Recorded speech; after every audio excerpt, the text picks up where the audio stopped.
Es ist offiziell. Hallo meine Freunde, hola Madridistas. Real Madrid hat gestern kurz nach 3 Uhr das offizielle Kommuniqué veröffentlicht, in dem drin steht, Real Madrid und River Plate haben eine Einigung gefunden über den Wechsel von Franco Mastantuono. Aber River Plate hat auf der anderen Seite gleichzeitig auch etwas veröffentlicht und das hat uns Madridistas mal einen Blick hinter die Kulissen verschafft. Und den werde ich natürlich mit euch teilen. Ich fand es verdammt interessant. Darüber reden wir in dem Video. Übrigens, entschuldigt den Hintergrund. Ich würde euch natürlich liebend gern das Meer zeigen, aber die Jalousien sind kaputt gegangen. Ich kriege die Jalousien nicht mehr hoch, die sind abgerissen. Mal schauen, wie lange das dauert, die zu reparieren. Naja, wie dem auch sei, gestern war nicht nur wegen Franco Mastantuono ein besonderer Tag. Nein, gestern war auch das erste offizielle Training von Trent Alexander-Arnold und Dean Housen als neue Spieler von Real Madrid. Unter anderem hat sich bei diesem Training auch ein gewisser Florentino Perez blicken lassen. Waren sehr schöne Bilder, denn die beiden Neuzugänge, die uns bei der Club-WM helfen werden, neben Xabi Alonso, sind nicht die einzigen, die gestern ins Training eingestiegen sind. Auch die Nationalspieler sind wieder zurück. Mbappé, Bellingham, Modric, Tchouaméni etc. pp. Xabi Alonso hat fast den ganzen Kader zusammen. Wir schauen uns das Training an und ich habe auch die Informationen, wann geht nun die Tour in die USA los. Und zu guter Letzt, Real Madrid hat einen neuen Sponsor, Louis Vuitton. Also, liebe Madridistas, aufgepasst, nicht, dass wir tief in die Tasche greifen müssen. Naja, wie dem auch sei, es wird ein vollgepacktes, interessantes Video. Viel Spaß dabei.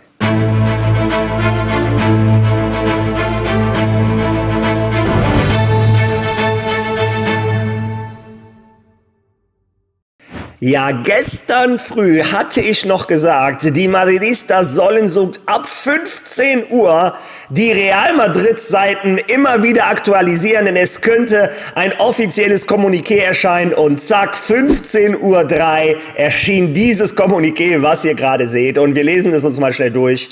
Real Madrid gibt bekannt, dass Franco Mastantuono für die nächsten 6 Spielzeiten vom 14. August 2025 bis zum 30. Juni 2031 für unseren Verein spielen wird. Mastantuono entwickelte sich zwischen 2009 und 2024 im Nachwuchssystem von River Plate und gehörte in der Saison 24/25 zur ersten Mannschaft. Im Februar 24 wurde er der jüngste Torschütze in der Geschichte von River Plate und gewann mit ihm den argentinischen Supercup. Mit 17 Jahren ist er außerdem der jüngste Spieler, der in der gesamten Geschichte der argentinischen Nationalmannschaft ein offizielles Spiel bestritten hat. Ja, also mehr oder weniger die Informationen, die ich euch schon seit einer Woche mindestens gebe, sind genauso eingetroffen. Ein 6-Jahres-Vertrag, er spielt die Club-WM noch bei River Plate und kommt dann am 14. August. Dann ist er auch 18, obwohl ich immer noch keine Ahnung habe, ob das nun eine Rolle spielt oder nicht. Es hieß am Anfang, es ist nicht wichtig, weil er einen italienischen Pass hat, aber anscheinend scheint Madrid ja doch zu warten. Also, ist ja auch egal. Auf jeden Fall hieß es ja überall in den Medien 45 Millionen Euro. 3 Raten, 15 Millionen für Real Madrid. Allerdings hat River Plate auf ihrer Seite auch diesen Transfer offiziell verkündet und da liest man es ein bisschen anders, denn sie haben alle Gebühren hinzugefügt. Schauen wir uns das mal an. Und wie ihr seht, sind da schon eine Menge andere Zahlen, denn River Plate hat zu den 45 Millionen noch 11,8 Millionen für Steuern, die Madrid in Spanien zahlen muss, hinzugefügt. 1,4 für die Fußballervereinigung, fast 1 Million für die argentinische Strukturfonds, also für die Jugendabteilung von Argentinien. Dann 3,6 Millionen, fragt mich nicht, was das ist. Decree 510, ich habe keine Ahnung.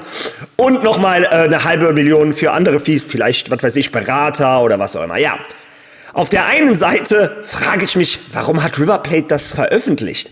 Warum ist River Plate es wichtig, wie viel Real Madrid in Spanien an Steuern zahlen muss für den Transfer? Davon hat River Plate ja mal überhaupt nichts. Aber River Plate versucht, diesen Transfer so groß zu machen, wie es geht, um ihren Fans zu erklären, Leute, wir haben zwar das größte Talent im argentinischen Fußball verloren, aber hier sind immerhin 63 Millionen Euro geflossen. Das ist der größte Transfer der argentinischen Fußballgeschichte. Also das ist die Intention. Aber wir Madridistas oder die allgemeinen Fußballfans kriegen mal so einen Einblick hinter so einen Transfer. Man redet immer von 45 Millionen oder was auch immer. Man vergisst aber schnell, aus 45 sind mal eben 63 Millionen Euro wegen der sonstigen Steuern etc. Gebühren geworden. Also es ist oftmals nicht so einfach, wie man denkt und sagt, zahl doch einfach die 45 Millionen. Nein, es muss noch eine Menge geklärt werden. Und ich fand es persönlich mal interessant, für mich ein bisschen lächerlich, dass River Plate es versucht hat, so groß zu machen. Naja, wie gesagt, die haben überhaupt nichts mit den Steuern in Spanien zu tun. Wir Spanier dürfen uns bedanken, dass Real Madrid mal wieder gut Geld in das Steuersystem in Spanien steckt. Naja, wie dem auch sei, Real Madrid, habt ihr jetzt einen Einblick, hat den argentinischen Jungen. Ja. Und ganz ehrlich, ich habe das in meinen Videos schon oft gesagt, für mich ist das eine Riesenfreude. Ich liebe es immer, wenn junge, talentierte Spieler nach Real Madrid kommen und wenn man über Franco Mastantuono eins sagen kann, der Junge hat auf jeden Fall Talent. Die Erwartungen, die man an diesen Jungen hat, würde ich persönlich ein bisschen zurückschrauben. Ich glaube, es ist nicht gesund für einen 17-Jährigen oder einen 18-Jährigen, wenn so viel Druck und Erwartungen direkt auf ihm lasten.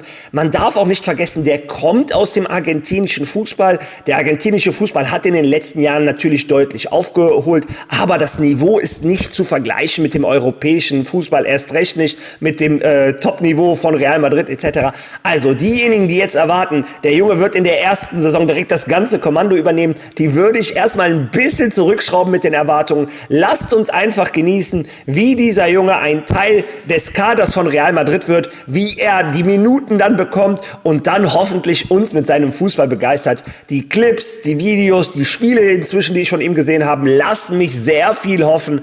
Aber wie gesagt, Piano, der Junge ist gerade noch 17, der wird gerade erst 18. Ich kann euch nur vorschlagen, schaltet bei der Club-WM immer wieder die Spieler von River Plate ein und da werden wir den Jungen genießen dürfen. Ja, wen wir bei der Club-WM aber schon im weißen Trikot von Real Madrid genießen werden, sind Trent Alexander-Arnold und Dean Howson. Ich blende euch gerade mal ein, wie die Spieler gestern zum Trainingsgelände von Real Madrid gefahren sind, in den offiziellen Autos vom BMW. Ja, und kurz danach fand dann das Training statt und ich habe es endlich geschafft, ein Training für euch zu finden, wo keiner reinredet und wir original die Stimmung auf dem Platz hören, spüren, die Anweisung von Xabi Alonso, die Intensität. Und ich bin froh, dass ich das organisiert habe. Und bevor wir weiterhin reden, ich weiß, ihr wollt es sehen, hören und sehen wir uns das Training von Real Madrid zusammen einmal an.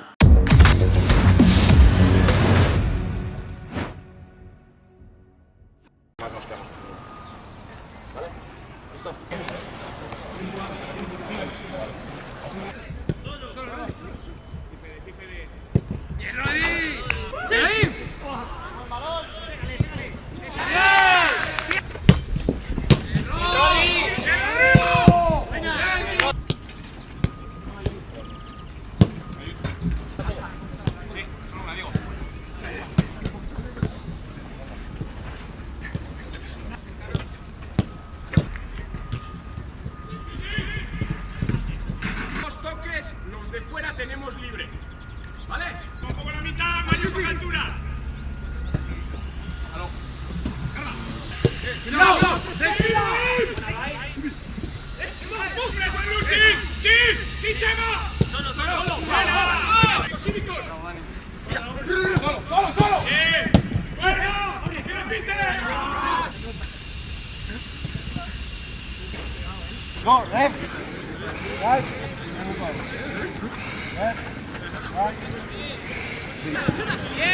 Go, and you go back.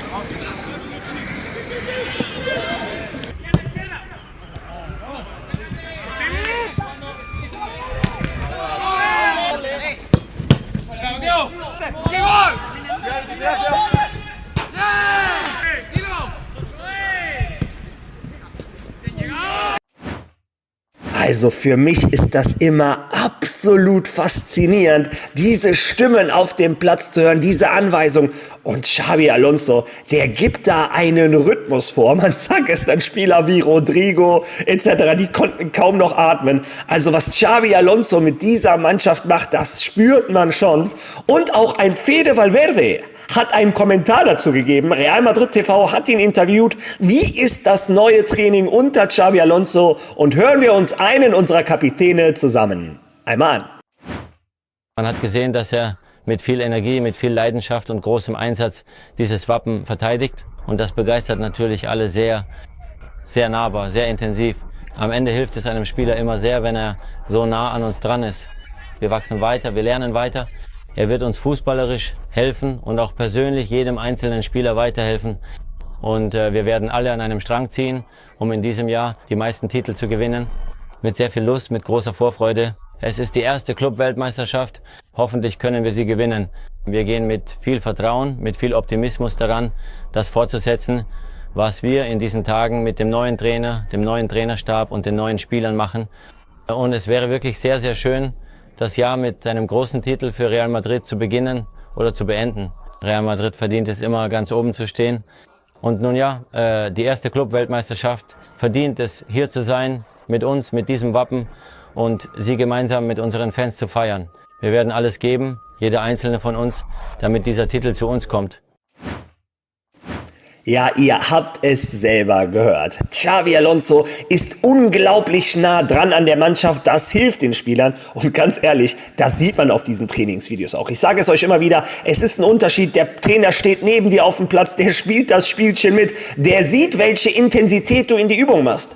Seien wir mal ganz ehrlich, also bei mir war das zumindest so, ich bin gespannt, ob ihr das in den Kommentaren lassen könnt. Wenn wir früher als Mannschaft laufen mussten, haben wir immer nur geguckt, guckt der Trainer weg? Wenn er gerade weggeguckt hat, sind wir alle mal 3-4 Schritte langsamer gegangen, spazieren gegangen. Wenn der Trainer sich umgedreht hat, sind wir wieder gelaufen. Also ich kann mir kaum vorstellen, dass wir die einzige Fußballmannschaft waren, die das so gemacht hat. Und natürlich, ich schätze mal, Profis machen das jetzt nicht so wie wir, aber vielleicht gibst du nicht immer 110% beim Training.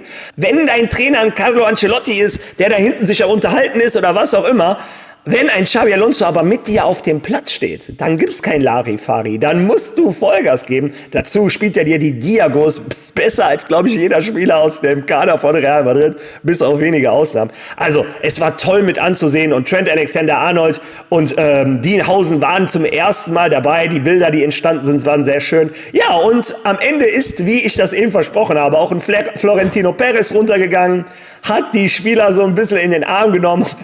Bei Florentino Perez habe ich immer das Gefühl, man sieht ihm an, wen er wirklich mag und bei wem er so ein bisschen distanzierter ist. Also wenn man gesehen hat, wie der den Luka Modric in den Arm genommen hat, wie so ein Junge, wie so ein Sohn. Also das sind schöne Bilder. Auch beim Kylian Mbappé merkt man eine besondere Verbundenheit. Ein Dienhausen, der ist, glaube ich, von der Figur Florentino Perez noch so ein bisschen geblendet. Das wäre wie wenn ich den zum ersten Mal sehen würde. Und ein Trent Alexander-Arnold, die müssen sich das Vertrauen von Florentino im Laufe der nächsten Jahre noch ein bisschen erarbeiten. Naja, wie dem auch sei, sehr interessante Bilder vom Training, sehr interessante Worte von Fede Valverde. Ja. Und ich hatte euch im Vorspann ja versprochen, euch den Zeitplan von Real Madrid zu nennen. Und zwar war das Training, was ihr gerade gesehen habt, nicht das letzte Training von Real Madrid in Spanien. Nein, heute am Samstag gibt es quasi das Abschlusstraining. Die ganze Mannschaft trainiert noch einmal zusammen und heute Mittag geht es dann, oder am Nachmittag, in den Flieger Richtung USA. Also heute noch ein letztes Training, morgen in den USA kommen dann ein Vini Junior, ein Andrei Lunin und ein Arda Güler noch in die Mannschaft und dann hat Xabi Alonso zum ersten Mal den ganzen Kader, um die Club-WM vorzubereiten. Ja, das ist der Zeitplan von den Königlichen und bevor ich das Video jetzt beende, noch eine neue Information. Was ihr da seht, ist der neue Sponsor von Real Madrid für die Auswärtsfahrten. Und zwar ist das Louis Vuitton. Die haben eine neue Real Madrid Edition gemacht. Sieht auch ganz cool aus. Also, wenn irgendjemand von euch Interesse hat, macht jetzt leiser, nicht, dass die Frauen das hören. Auf Louis Vuitton gibt es diese Real Madrid Edition. Aber ich warne euch vor, wenn ihr einmal auf dieser Website seid, da findet eure Frau garantiert auch etwas. Und günstig ist die Sache nicht. Naja, wie dem auch sei, es steht noch nicht fest, wie lange Louis Vuitton der neue Ankleidepartner von Real Madrid ist. Allerdings bei der Club-WM wird Real Madrid schon alles von Louis Vuitton tragen, Anzüge, Schuhe, Handtaschen etc. Ich habe noch nie eine Handtasche besessen, aber neuerdings ist das ja anscheinend eine Sache. Wie dem auch sei, Louis Vuitton, der neue Sponsor für Auswärtsfahrten, für Anzüge etc. von Real Madrid. Ja, Mehr oder weniger ist das die Aktualität von Real Madrid. Was sagt ihr jetzt zu der Verpflichtung von Franco Mastantuono? Seid ihr da ein bisschen zurückhaltend wie ich, wo ihr sagt, lasst den Jungen erstmal ankommen? Oder seht ihr das wie die argentinische Presse, die sagt, der Junge, der wird der nächste Messi, der wird der nächste Maradona. Also das ist die Seite, der Druck, der aus Argentinien kommt. Ich schätze auch mal, für Madrid ist es auch gut, dass endlich wieder eine Fußballnation wie Argentinien auch wieder Sympathie für Real Madrid entwickelt. Franco Mastantuono ist seit Ángel Di María, also damit wir mal überlegen, wie lange das her ist, dass Madrid in Argentinien hatte, der nächste Transfer aus Argentinien. Weiß Gott, was mit Nico Paz passiert. Also wenn die zwei größten Talente Argentiniens beide bei Madrid spielen würden, ich glaube, dann hätten wir wieder eine neue Fußballnation hinter uns. Naja, bin ich auf jeden Fall mal gespannt, was eure Meinung zu diesem Transfer ist und was sagt ihr zu diesen neuen Bildern, zu diesem intensiven Training von Xabi Alonso. Fühlt ihr das wie ich, wenn man die Stimmen hören kann, oder wollt ihr lieber Musik drüber haben? Lasst das in den Kommentaren. Und zu guter Letzt bin ich gespannt, wer von euch bei Louis Vuitton die Kollektion von Real Madrid einkaufen wird. Ja, wie gesagt, das war's dann mit dem heutigen Video. Wir sehen uns morgen beim nächsten Video wieder. Nicht vergessen, teilen, liken etc. Bis morgen und